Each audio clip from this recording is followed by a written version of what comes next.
నల్గొండ జిల్లా నక్రేకల్ జెడ్పీహెచ్ఎస్ స్కూల్లో బాలికలను లైంగికంగా వేధింపులకు గురి చేశాడు ఇంగ్లీష్ టీచర్. ప్రభుత్వ పాఠశాలలో ఇంగ్లీష్ టీచర్గా పనిచేస్తున్న మామిడి శ్రీనివాస్ అదే స్కూల్లో చదువుతున్న అమ్మాయిలను టార్చర్ చేస్తున్నాడంటూ బాలిక తల్లిదండ్రులు ఆరోపిస్తూ ఉన్నారు.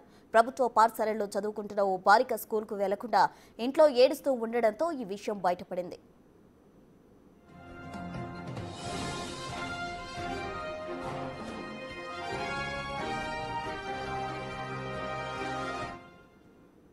నా కూతురు జెడ్పీహెచ్ఎస్ హై స్కూల్లో చదువుతున్నారు.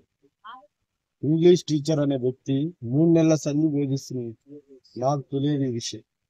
అన్నం తినట్లేదు. ఏంది బిడ్డ అంటే నైట్ 11ంటికి 3 నెలల తర్వాత చెప్పిన విషయం ఏమనగా, ఆ డాడీ మాకు ఇంగ్లీష్ టీచరు పేరు శ్రీనివాస్.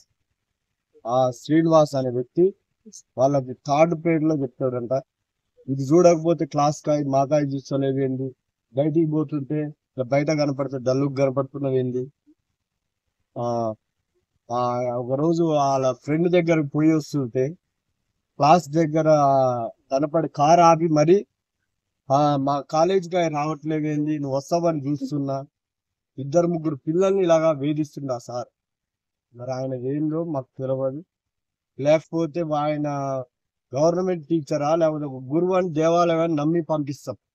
ఇటువంటి వ్యక్తిని మేము ఎంతవరకు చూడలేదు. మేము చదువుకున్నాం, మా కొడుకు వాళ్ళనే చదువుకున్నాం, అందరం చదువుకున్నాం. హెడ్ మాస్టర్ గారు కూడా మాకు తెలుసల్లా. ఈ వ్యక్తి అనే వ్యక్తి ఇంత పాపాత్ముడని మాకు తెలియదు. చిన్నపిల్లల్ని చూసి 15 ఏళ్ల వయసు లేదు ఆ అమ్మాయి, ఇలా టార్చర్ చేయడం ఏంది? గవర్నమెంట్ కఠినమైన చర్యలు తీసుకోవాలని కోరుకుంటున్నాం. లోకల్ సిఐ గారు బండి కూడా అడ్డం పెట్టిండంటే దిగి వచ్చి మా కాలేజీకి రావట్లేదు ఏందని అడుగుతున్నట. మీరు వస్తారని చూస్తున్నారు. 10th క్లాస్ పిల్లలకు మీ కాలేజీకి రావాల్సిన అవసరం ఏముంది? కాలేజ్ సార్ ఆయన జాయిన్ కాలేజ్ అంట. ఆడు వాళ్ళ గవర్నమెంట్ టీచర్ చేసుకుంటా ప్రైవేట్ గా పెట్టుకొని ఇలా పిల్లల్ని వేధిస్తుంది.